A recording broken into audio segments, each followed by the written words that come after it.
여러분은 지금 자유로우세요? 이 질문을 받으면 대부분 잠깐 멈칫해요. 자유롭다고 말하기엔 뭔가 걸리는 것들이 있거든요. 직장이 있고, 가족이 있고, 갚아야 할 것들이 있고, 지켜야 할 체면이 있어요. 그것들이 나를 묶고 있는 건지 아니면 내가 선택한 삶의 조건인지 가끔 헷갈릴 때가 있어요. 저도 그래요. 평생을 살면서 자유롭다고 느낀 순간이 얼마나 됐는지를 돌아보면 솔직히 많지 않아요. 늘 뭔가에 묶여 있었어요. 젊을 때는 성공해야 한다는 것에 묶여 있었고, 나이 들면서는 잃지 않아야 한다는 것에 묶여 있었어요. 그 묶임이 나쁜 것만은 아니에요. 그게 삶의 무게이기도 하니까요. 그런데 가끔 이런 생각이 들어요. 내가 묶여 있다고 생각하는 것들 중에 사실은 내가 스스로 만든 사슬이 얼마나 많은가 하고요. 오늘 소개할 철학자가 바로 그 질문을 가장 극단적으로 밀어붙인 사람이에요. 디오게네스예요. 통 속에서 산 사람, 알렉산드로스 대왕에게 비켜 햇빛 가린다고 말한 사람. 그 이야기는 다들 한 번씩 들어봤을 거예요. 그런데 오늘은 그 유명한 이야기 말고 디오게네스의 진짜 이야기를 해볼 거예요. 왜 그가 통 속으로 들어갔는지, 그 선택이 어디서 나왔는지, 그리고 그 극단적인 삶이 지금 우리에게 무엇을 말하는지를요. 디오게네스 이야기를 시작하기 전에 한 가지 질문을 먼저 드릴게요. 지금 당신의 삶에서 없애도 되는데 아직 붙들고 있는 것이 있나요? 체면 때문에 유지하는 관계, 남들 눈에 보이기 위해 쓰는 돈, 실제로는 필요 없는데 있어야 할 것 같아서 갖고 있는 것들이요. 우리는 생각보다 훨씬 많은 것을 남의 시선 때문에 붙들고 있어요. 그 시선이 우리를 자유롭지 못하게 해요. 디오게네스는 그 시선을 완전히 끊어버린 사람이에요. 그것도 아주 극단적인 방식으로요. 어떻게 그게 가능했는지 그 이야기를 지금부터 시작할게요. 디오게네스가 활동했던 시대는 기원전 4세기예요. 아리스토텔레스와 거의 같은 시대예요. 플라톤도 살아 있었어요. 당시 아테네는 세계 최고의 문화와 철학의 중심이었어요. 그런데 동시에 엄청난 부의 불평등이 있었어요. 노예제도가 당연했고, 귀족들은 화려하게 살았고, 가난한 사람들은 철저히 소외됐어요. 철학자들은 학교를 세우고 제자들을 가르치면서 이름을 날렸어요. 플라톤은 아카데미아를 세웠고, 아리스토텔레스는 리케이온을 세웠어요. 그런데 디오게네스는 학교 대신 통을 선택했어요. 강의 대신 거리에서 독서를 선택했어요. 그게 단순한 기이함이 아니에요. 당시 아테네 사회 전체를 향한 질문이었어요. 당신들이 추구하는 것들이 진짜 가치 있는 건가요? 명예, 부, 권력, 지식, 그것들이 당신을 자유롭게 하나요? 아니면 더 단단히 묶나요? 디오게네스는 그 질문을 말로 하지 않았어요. 몸으로 했어요. 통 속에 살면서요. 아무것도 소유하지 않으면서요. 그 모습 자체가 질문이었어요. 나이가 들면서 이 질문이 더 날카롭게 다가와요. 젊을 때는 더 많이 가지려고 달렸어요. 더 좋은 집, 더 좋은 차, 더 높은 자리. 그런데 어느 순간 돌아보면 그 모든 것들이 나를 더 자유롭게 하지 않았어요. 오히려 더 많은 것을 지켜야 한다는 부담이 생겼어요. 디오게네스가 오래전에 그것을 알았어요. 가질수록 잃을 것이 많아지고 잃을 것이 많아질수록 자유가 줄어든다는 것을요. 물론 디오게네스처럼 통 속에 들어가서 살 수는 없어요. 그럴 필요도 없어요. 그런데 디오게네스가 묻는 것은 이거예요. 당신이 지금 붙들고 있는 것들이 정말 당신의 것인가요? 아니면 남의 시선이 만들어준 것들인가요? 그 질문이 오늘 이 이야기의 출발점이에요. 디오게네스를 이야기할 때 가장 많이 빠뜨리는 부분이 있어요. 이 사람이 어디서 왔는지예요. 통 속에 사는 괴짜 철학자 알렉산드로스에게 독서를 퍼부은 사람. 그 이미지만 남아 있어요. 그런데 디오게네스의 시작을 알면 이 사람이 왜 그렇게 살았는지가 전혀 다르게 보여요. 디오게네스는 기원전 412년경 시노페라는 도시에서 태어났어요. 지금의 터키 북부에 있는 흑해 연안이에요. 아버지 히케시아스는 그 도시의 환전상이었어요. 지금으로 치면 은행원이에요. 꽤 안정적이고 존경받는 직업이었어요.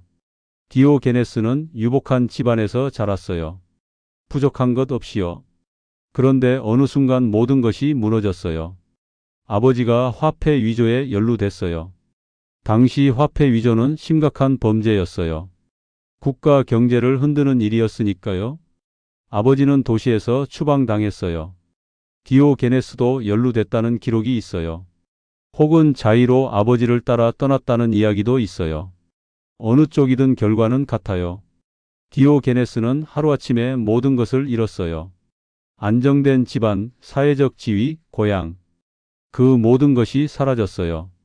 이 대목에서 저는 오래 머물렀어요. 하루아침에 모든 것이 사라지는 경험. 그게 어떤 것인지를 살면서 조금은 알 것 같아요. 내가 쌓아온 것들이 한순간에 흔들릴 때의 그 공허함이요. 그 공허함 앞에서 사람은 두 가지 방향으로 가요. 하나는 잃은 것을 되찾으려고 필사적으로 달리는 거예요. 다른 하나는 그 이름 자체를 다르게 보는 거예요.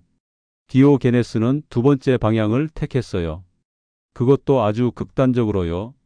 디오게네스가 아테네에 도착한 것은 추방 이후예요. 아테네는 당시 세계의 중심이었어요. 디오게네스는 그곳에서 철학자 안티스테네스를 찾아갔어요. 안티스테네스는 소크라테스의 제자예요. 키니코스 학파의 창시자예요. 키니코스는 개라는 뜻이에요. 자연스럽게 개처럼 살자는 철학이에요. 문명의 허식을 버리고 자연에 따라 살자는 거예요. 디오게네스가 처음 안티스테네스를 찾아갔을 때 안티스테네스는 거절했어요. 제자를 받지 않겠다고 했어요.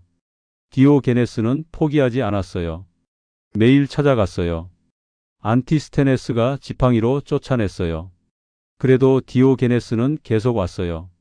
안티스테네스가 지팡이로 머리를 때렸는데도 디오게네스는 맞으면서 버텼어요. 결국 안티스테네스가 받아들였어요. 이 장면이 참 디오게네스다워요. 맞으면서도 포기하지 않는 것. 그게 디오게네스의 전부예요. 부끄러움을 모르는 것. 체면을 차리지 않는 것. 맞아도 다시 오는 것. 그 뻔뻔함이 나중에 디오게네스 철학의 핵심이 됐어요. 안티스테네스에게서 배운 것들을 디오게네스는 스승보다 훨씬 더 극단적으로 밀어붙였어요. 안티스테네스가 소박하게 살자고 했다면 디오게네스는 아예 아무것도 갖지 말자고 했어요. 안티스테네스가 허식을 줄이자고 했다면 디오게네스는 허식을 완전히 없애버리자고 했어요. 그 극단성이 어디서 나왔을까요? 저는 그게 추락의 경험에서 나왔다고 생각해요. 모든 것을 가졌다가 한순간에 다 잃은 사람이에요. 그 경험이 가르쳐 준 거예요. 소유는 믿을 수 없다는 것을요. 오늘 가진 것이 내일 없어질 수 있어요. 그러니 애초에 갖지 않으면 잃을 것도 없다는 거예요. 이게 단순한 가난의 정당화가 아니에요. 가장 근본적인 질문이에요. 우리가 필사적으로 지키려는 것들이 정말 우리를 행복하게 하는가? 아니면 그것들을 지키려는 두려움이 우리를 불행하게 하는가? 디오게네스는 그 질문에 몸으로 답했어요. 아무것도 갖지 않음으로써요. 디오게네스가 처음 아테네에서 생활할 때 작은 컵이 있었어요. 그런데 어느 날 길에서 아이가 손으로 물을 떠 마시는 것을 봤어요. 디오게네스는 그 자리에서 컵을 버렸어요. 아이도 필요 없는 것을 내가 가지고 있을 이유가 없다고 생각한 거예요. 이 이야기가 웃기면서도 깊어요. 컵 하나를 버리는 게 대수냐고요? 그런데 생각해봐요. 우리가 지금 가진 것들 중에 사실 없어도 되는데 갖고 있는 것들이 얼마나 많은지를요. 그것들 중 하나를 버리는 게 얼마나 어려운지를요. 디오게네스는 그 어려움을 아무렇지 않게 해버렸어요. 디오게네스의 외모에 대한 기록도 흥미로워요. 누더기를 걸쳤고 맨발로 다녔어요. 긴 지팡이를 들고 다녔는데 그게 전 재산이었어요. 나중에 통 속에서 살게 됐는데 그 통도 자신의 것이 아니었어요. 아테네의 어느 신전 근처에 버려진 통을 그냥 쓴 거예요. 집이 없는 게 아니에요. 집이 필요 없다고 생각한 거예요. 그 차이가 중요해요. 어쩔 수 없어서 가난한 것과 선택해서 가난한 것은 달라요. 디오게네스는 선택한 거예요. 그 선택이 그를 자유롭게 했어요. 디오게네스에 대한 기록 중에 재미있는 것이 있어요. 누군가 디오게네스를 비웃으면서 말했어요. 당신은 개처럼 산다고요? 그러자 디오게네스가 웃으면서 말했어요. 맞아요. 나는 개예요. 나에게 잘해주는 사람은 꼬리를 흔들고 나를 나쁘게 대하는 사람은 짖고 나쁜 사람은 물어버려요. 그 대답이 디오게네스예요.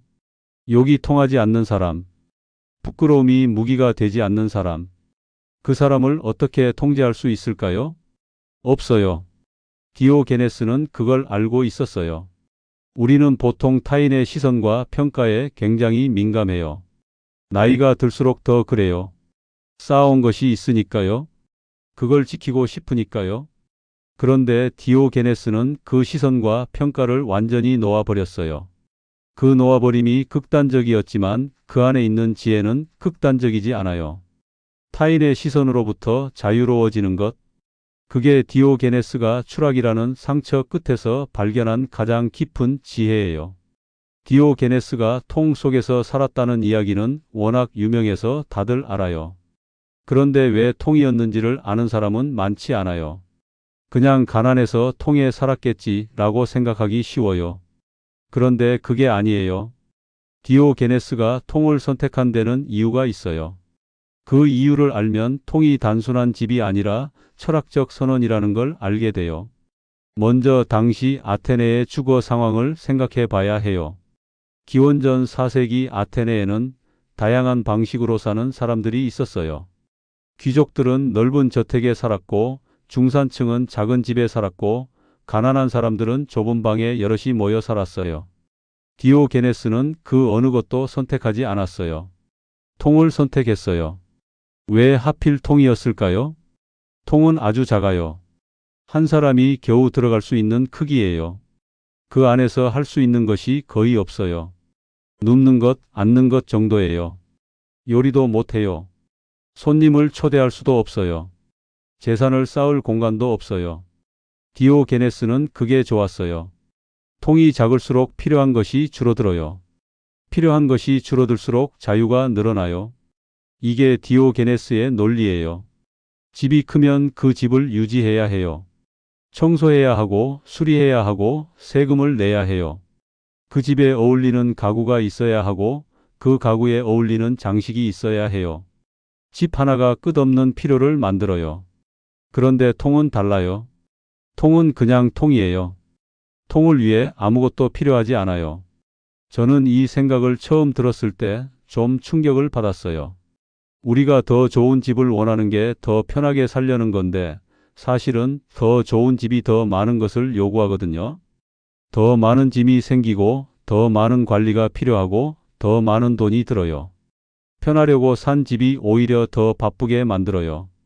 디오게네스가 2400년 전에 그걸 꿰뚫어 봤어요. 그런데 통을 선택한 데는 더 깊은 이유가 있어요. 디오게네스는 통 속에 살면서 아테네 시민들에게 보여주고 싶었어요. 당신들이 집이라고 부르는 것, 당신들이 재산이라고 부르는 것, 당신들이 성공이라고 부르는 것, 그것들이 없어도 나는 이렇게 살 수 있어요. 그게 불편해 보이나요? 나는 지금 이 순간 당신들보다 더 자유로워요. 그 메시지를 몸으로 보여준 거예요. 통이 강의실이었던 거예요. 그 어떤 말보다 강력한 강의였어요. 디오게네스의 통생활에 대한 기록이 여러 가지 있어요. 겨울에는 통 속에서 추위에 떨었어요. 여름에는 통 속이 찜통이 됐을 거예요. 비가 오면 통 안으로 빗물이 들어오기도 했어요. 그런데 디오게네스는 불평하지 않았어요. 오히려 즐겼어요. 추우면 몸을 움직여서 따뜻하게 했고 더우면 그 더위를 그냥 받아들였어요. 자연이 주는 것을 자연스럽게 받아들이는 것. 그게 키니코스 철학의 핵심이에요. 재미있는 일화가 있어요.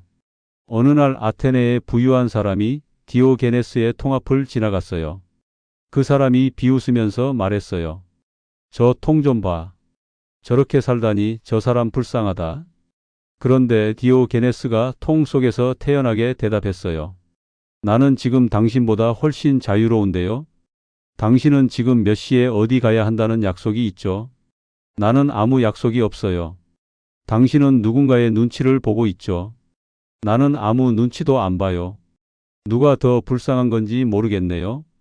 이 대화가 웃기면서도 날카로워요. 디오게네스는 가난한 게 아니에요. 다른 방식으로 부유한 거예요. 욕망으로부터의 자유, 시선으로부터의 자유, 약속으로부터의 자유. 그게 디오게네스의 재산이었어요. 그런데 여기서 한 가지 중요한 것을 짚고 싶어요. 디오게네스의 통 생활이 단순히 가난을 미화하는 게 아니에요. 디오게네스는 실제로 선택할 수 있었어요. 아버지가 환전상이었으니까 어느 정도의 능력이 있었을 거예요. 국어를 하면서도 자존심을 잃지 않았고 철학적 토론에서는 누구에게도 지지 않았어요. 그런 능력이 있었는데 통을 선택한 거예요. 어쩔 수 없어서가 아니라 할 수 있었는데 안 한 거예요. 그 차이가 중요해요. 선택한 가난과 강요된 가난은 완전히 달라요. 디오게네스의 가난은 선택이었어요. 그 선택이 그를 자유롭게 했어요. 나이가 들면서 이 이야기가 다르게 들려요. 젊을 때는 더 갖는 것이 목표였어요. 더 큰 집, 더 좋은 차, 더 많은 돈. 그런데 어느 순간 그것들이 나를 더 무겁게 만든다는 걸 느껴요. 지킬 것이 많아질수록 잃을 것이 많아지고 잃을 것이 많아질수록 두려움이 커져요. 그 두려움이 자유를 빼앗아가요. 디오게네스는 그 두려움의 근원을 잘라버린 거예요. 애초에 갖지 않으면 잃을 것도 없고 잃을 것이 없으면 두려움도 없어요. 물론 우리가 디오게네스처럼 살 수는 없어요. 가족이 있고 책임이 있으니까요. 그런데 디오게네스가 묻는 건 이거예요. 당신이 지금 꼭 필요한 것과 필요하다고 믿는 것을 구분할 수 있나요?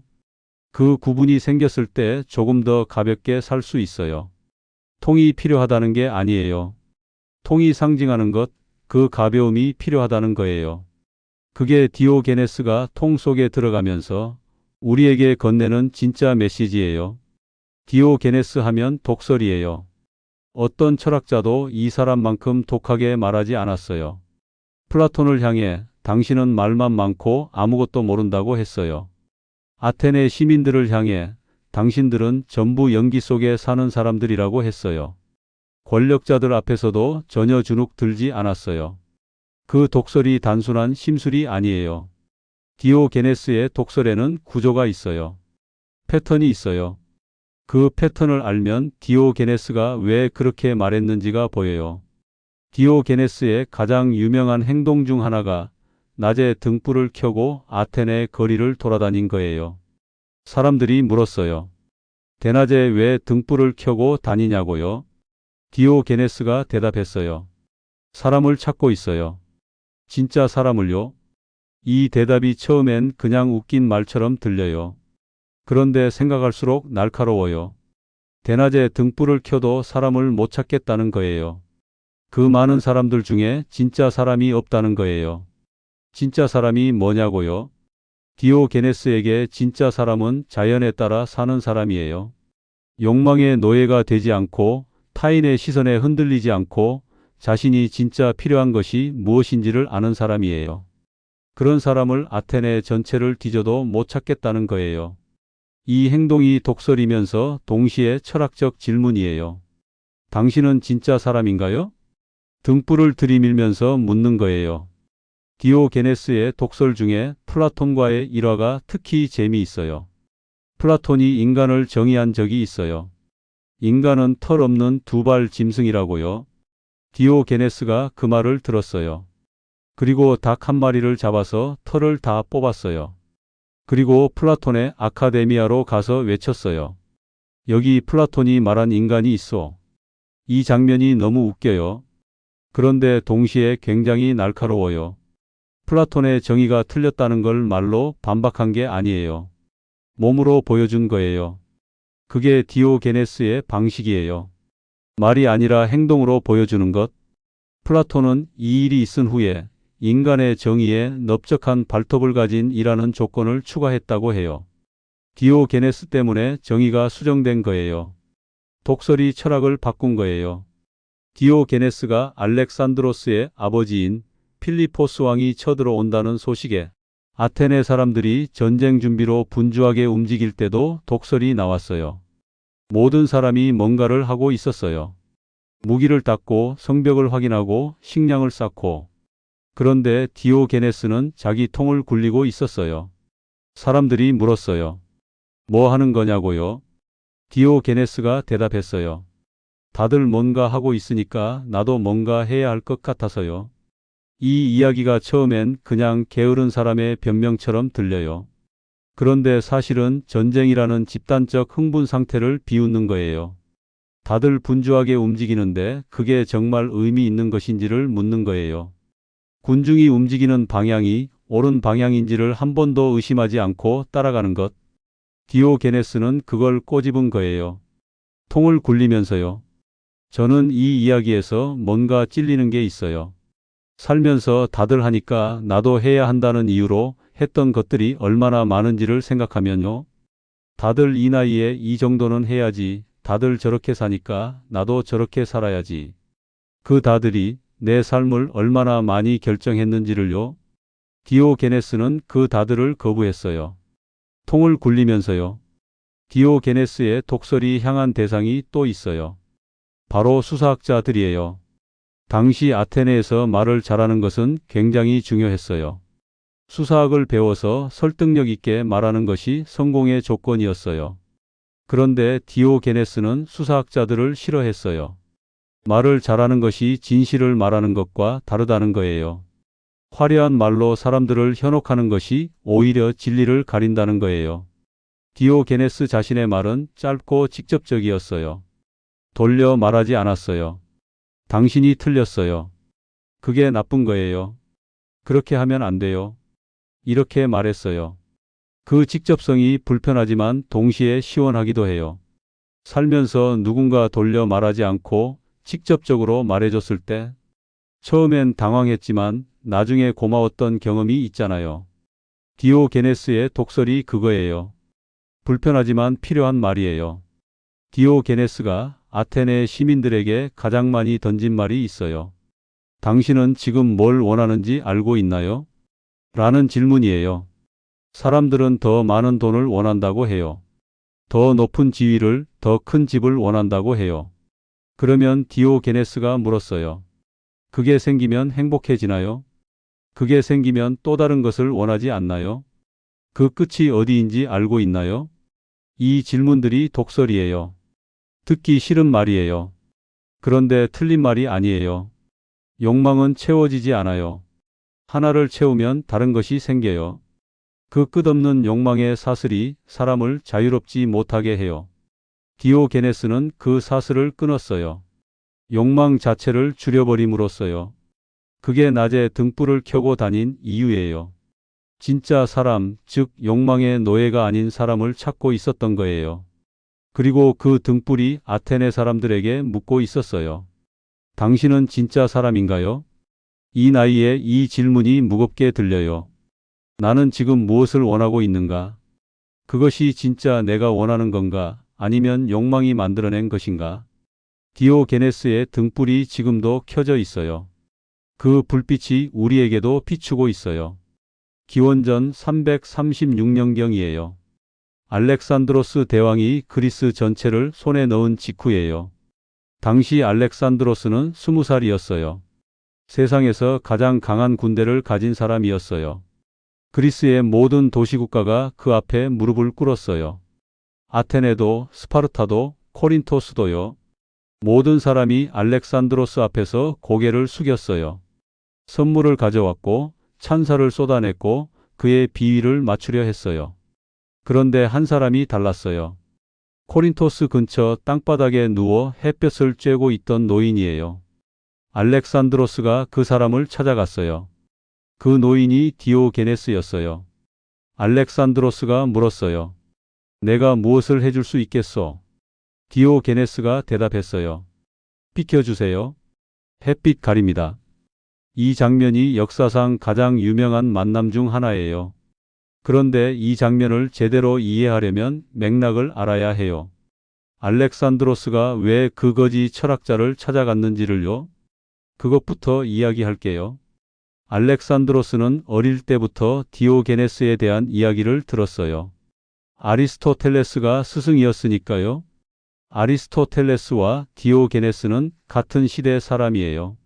아리스토텔레스가 디오게네스를 어떻게 봤는지는 기록마다 달라요. 그런데 알렉산드로스에게 디오게네스는 신비로운 존재였어요. 모든 사람이 두려워하는 권력 앞에서도 전혀 흔들리지 않는 사람이라는 소문이 있었거든요. 알렉산드로스는 그 사람이 보고 싶었어요. 아마 이렇게 생각했을 거예요.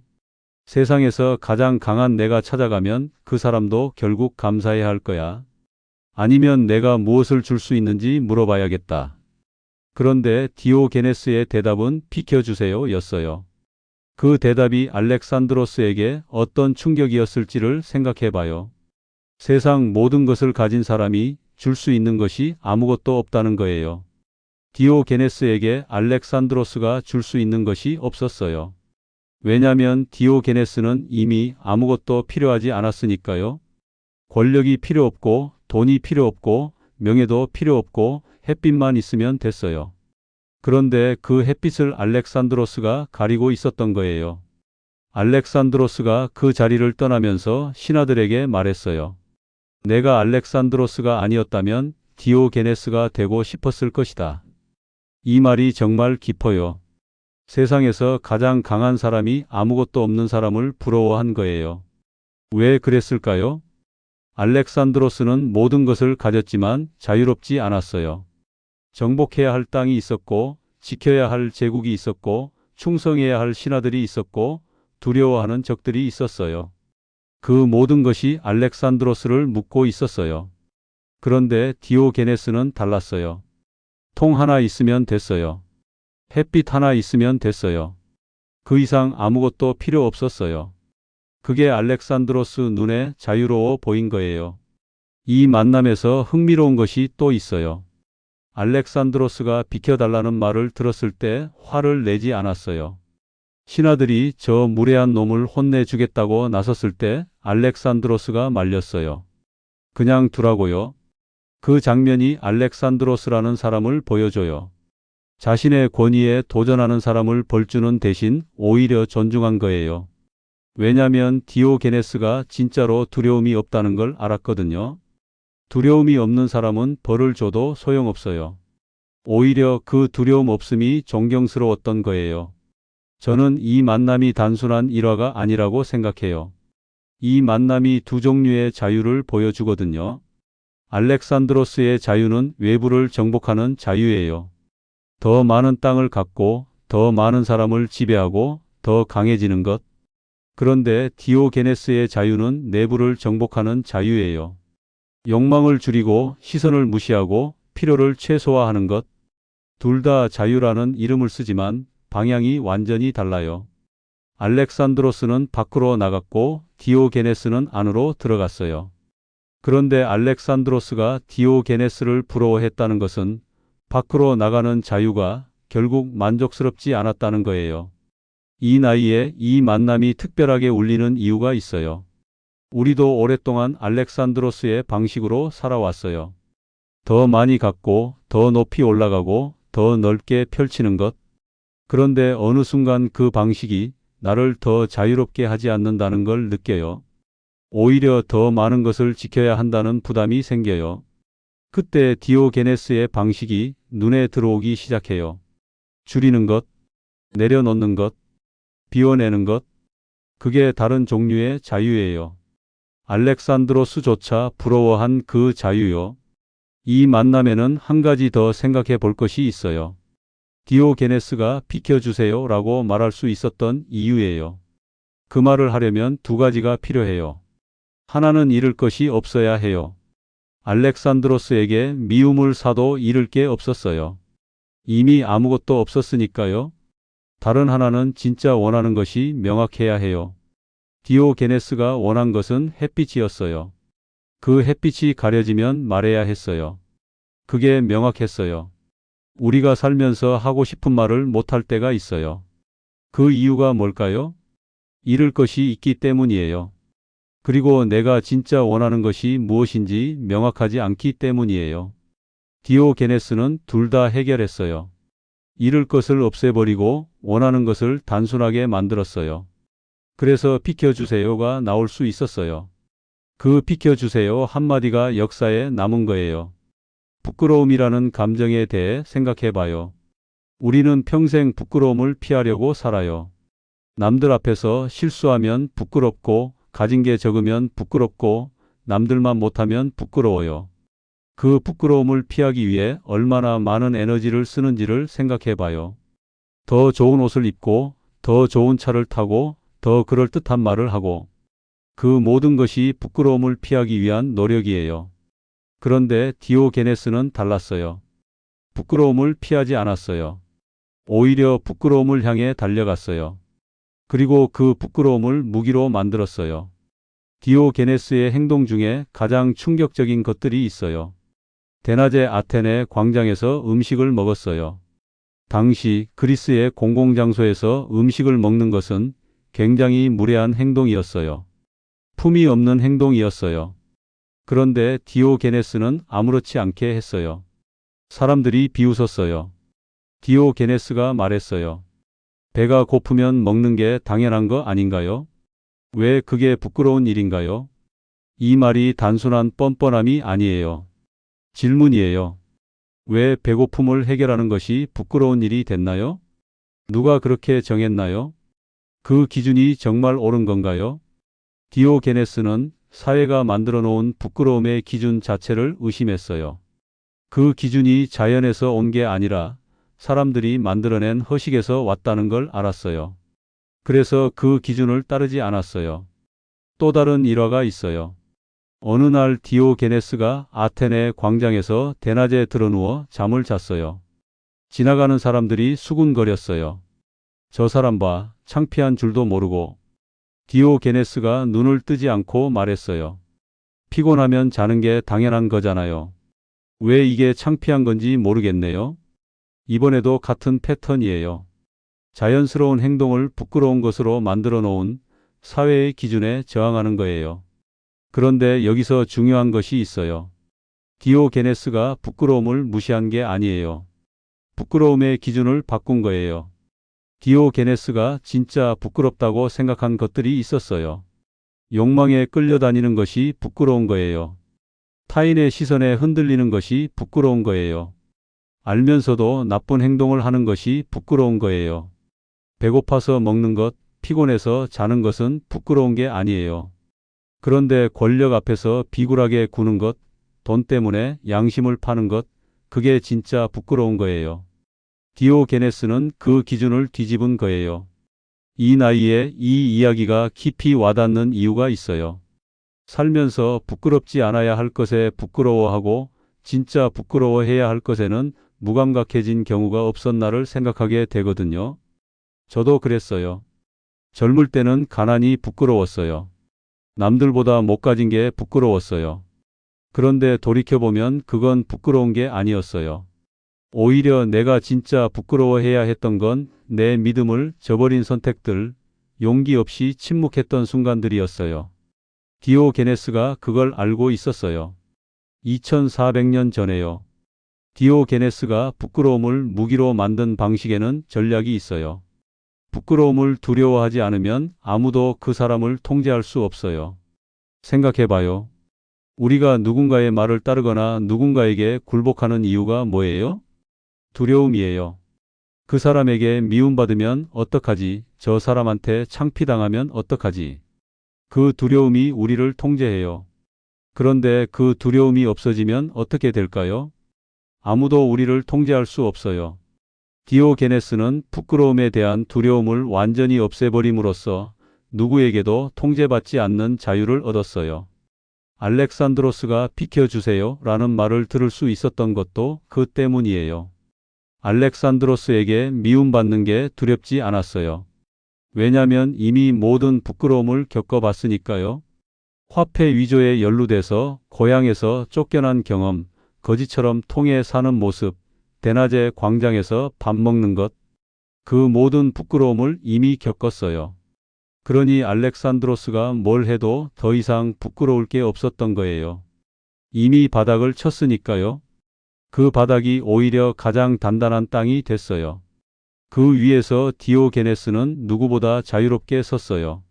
저는 이 부분에서 삶의 추락과 자유의 관계를 생각해요. 디오게네스는 추락을 경험했어요. 모든 것을 잃는 경험을요. 그런데 그 추락이 그를 무너뜨리지 않았어요. 오히려 그 추락이 부끄러움에 대한 두려움을 없애줬어요. 이미 가장 부끄러운 상황을 겪어봤으니까 더 이상 부끄러울 게 없었어요. 그 역설이 놀라워요. 가장 깊이 추락한 사람이 가장 높이 자유로워진 거예요. 우리 삶에서도 비슷한 경험이 있어요. 가장 힘들었던 순간, 가장 바닥을 쳤던 순간을 지나고 나면 이상하게 두려움이 줄어드는 경험이요. 이미 그것보다 더 나쁜 것을 겪어봤으니까 이제 뭐가 와도 버틸 수 있다는 느낌이요. 디오게네스의 부끄러움에 대한 무감각이 그거예요. 이미 다 겪어봤어요. 그러니 두렵지 않아요. 그 두렵지 않음이 자유예요. 오늘 우리 삶에 적용해 볼게요. 내가 지금 두려워하는 부끄러움이 있나요? 그게 진짜 부끄러운 것인지 한번 생각해 봐요. 사회가 만들어 놓은 기준 때문에 부끄러운 건지 아니면 진짜 내 양심에 비추어 부끄러운 건지를요. 진짜 부끄럽지 않은 것을 부끄러워하느라 에너지를 쓰고 있다면 디오게네스가 말할 거예요. 그거 버려도 돼요. 그게 당신을 자유롭게 할 거예요. 디오게네스를 처음 접하는 사람들이 가장 많이 하는 오해가 있어요. 저 사람은 그냥 사회 부적응자 아닌가요? 세상이 싫어서 통 속에 숨어버린 거 아닌가요? 아무것도 하기 싫어서 저렇게 사는 거 아닌가요? 그런데 정반대예요. 디오게네스는 세상을 피한 게 아니에요. 세상 한가운데로 뛰어들었어요. 아테네 광장 한복판에서 살았어요. 사람들이 가장 많이 모이는 곳에서 가장 적게 가지고 살았어요. 그게 더 어려운 거예요. 아무도 없는 산속으로 들어가서 혼자 사는 게 더 쉬울 수도 있어요. 그런데 디오게네스는 사람들 사이에 있으면서 아무것도 갖지 않는 것을 선택했어요. 그 차이가 중요해요. 디오게네스의 극단적 자유가 무엇인지를 이해하려면 먼저 자유가 무엇인지를 생각해 봐야 해요. 자유에 대한 생각이 크게 두 가지예요. 하나는 하고 싶은 것을 다 할 수 있는 것이 자유라는 생각이에요. 돈이 많으면 하고 싶은 것을 할 수 있으니까 돈이 자유를 준다는 거예요. 권력이 있으면 원하는 것을 할 수 있으니까 권력이 자유를 준다는 거예요. 다른 하나는 하고 싶지 않은 것을 안 해도 되는 것이 자유라는 생각이에요. 원하지 않는 것에 끌려다니지 않아도 되는 것이요. 디오게네스는 두 번째 자유를 택했어요. 하고 싶은 것을 다 할 수 있는 자유 대신 하고 싶지 않은 것을 안 해도 되는 자유요. 그리고 그 자유를 얻기 위해 욕망을 줄였어요. 욕망이 줄어들면 그 욕망을 채우기 위해 해야 하는 것들도 줄어들어요. 해야 하는 것들이 줄어들면 하기 싫은 것을 억지로 할 이유가 없어져요. 그게 디오게네스의 자유의 구조예요. 이걸 더 쉽게 설명해 볼게요. 우리가 매일 아침 출근을 해요. 하기 싫어도 해야 해요. 왜 해야 하냐면 돈이 필요하기 때문이에요. 왜 돈이 필요하냐면 집 대출을 갚아야 하고 자녀 교육비를 내야 하고 생활비가 있어야 하기 때문이에요. 그 필요들이 출근을 강제해요. 그런데 그 필요들이 줄어들면 어떻게 될까요? 출근을 강제하는 힘이 약해져요. 디오게네스는 그 필요를 극단적으로 줄인 거예요. 집 대출 없어요. 자녀 없어요. 생활비 거의 없어요. 그러니 아무것도 강제되지 않았어요. 그게 극단적 자유예요. 물론 이 방식에 반론이 있어요. 욕망을 줄여서 얻는 자유가 진짜 자유냐는 거예요. 원하는 것을 포기하는 게 자유가 아니라 체념 아니냐는 거예요. 이 반론이 타당해요. 디오게네스도 이 질문을 알고 있었을 거예요. 그런데 디오게네스의 대답은 이거예요. 욕망이 진짜 내 것인지를 먼저 확인해야 한다는 거예요. 내가 진짜 원하는 것과 사회가 원하라고 가르친 것을 구분해야 한다는 거예요. 큰 집을 원하는 게 진짜 내 욕망인가요? 아니면 남들이 큰 집에 사니까 나도 있어야 한다는 생각인가요? 비싼 옷을 원하는 게 진짜 내 욕망인가요? 아니면 그 옷을 입어야 남들이 나를 인정해 준다는 생각인가요? 그 구분을 하고 나면 진짜 내가 원하는 것이 생각보다 많지 않을 수 있어요. 디오게네스가 발견한 게 그거예요. 진짜 내가 원하는 것은 햇빛과 음식과 잠이었어요. 그것만 있으면 충분했어요. 나머지는 다 사회가 원하라고 가르친 것들이었어요. 그것들을 버렸더니 엄청난 자유가 생겼어요. 디오게네스의 극단적 자유에는 또 다른 측면이 있어요. 타인의 평가로부터의 자유예요. 우리는 타인이 나를 어떻게 볼지에 굉장히 민감해요. 그 민감함이 우리 행동을 많이 결정해요. 저 사람이 나를 어떻게 볼까?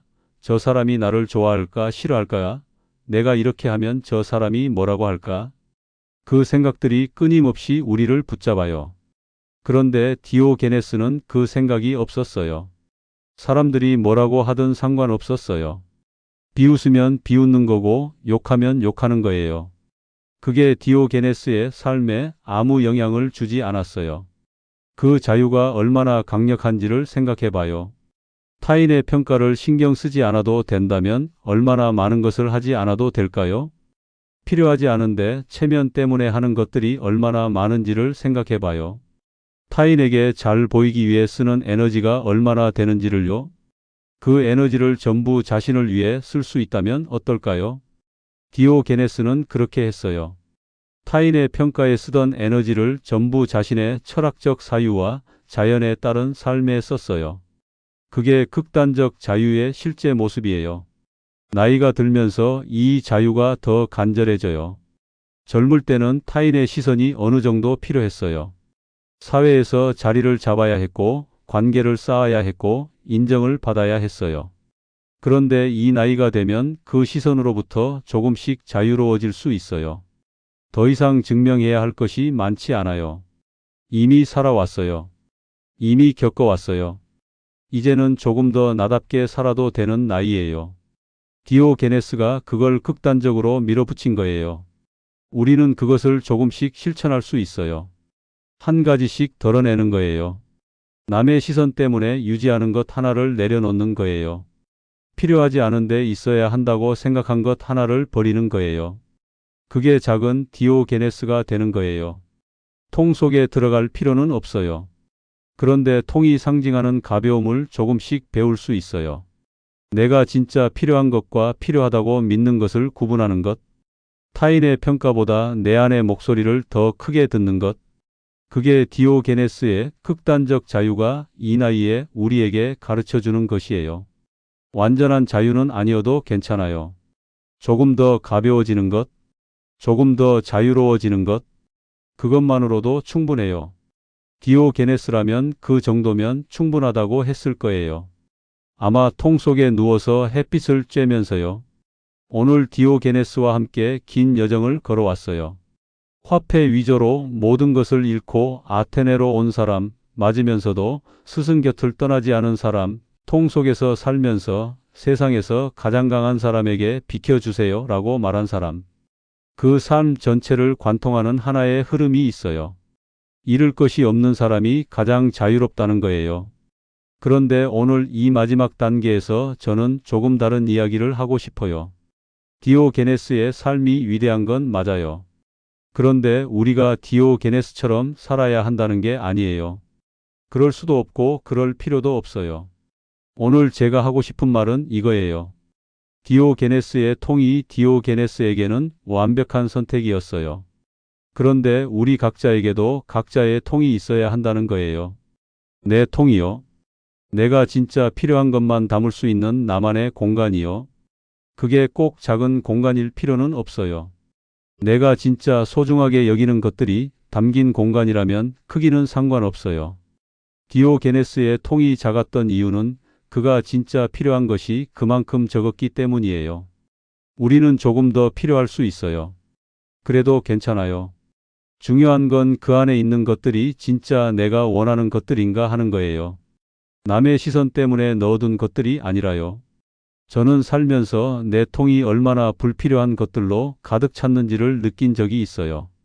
체면 때문에 유지하는 관계들, 남들이 다 하니까 나도 해야 한다는 생각으로 쌓아온 것들, 있어야 할 것 같아서 갖고 있는 것들, 그것들이 통을 무겁게 했어요. 그런데 하나씩 덜어낼 때마다 통이 가벼워지는 걸 느꼈어요. 가벼워진 통이 오히려 더 많은 것을 담을 수 있더라고요. 진짜 소중한 것들을요. 디오게네스가 남긴 것들을 하나씩 가슴에 담아 볼게요. 첫 번째는 추락이 끝이 아니라는 거예요. 디오게네스는 모든 것을 잃었어요. 고향도, 아버지도, 사회적 지위도요. 그런데 그 추락이 그를 만들었어요. 이름이 오히려 자유의 시작이 됐어요. 우리도 살면서 추락을 경험해요. 기대했던 것이 무너지고, 쌓아온 것이 흔들리고, 믿었던 것이 사라지는 경험이요. 그 순간이 끝처럼 느껴져요.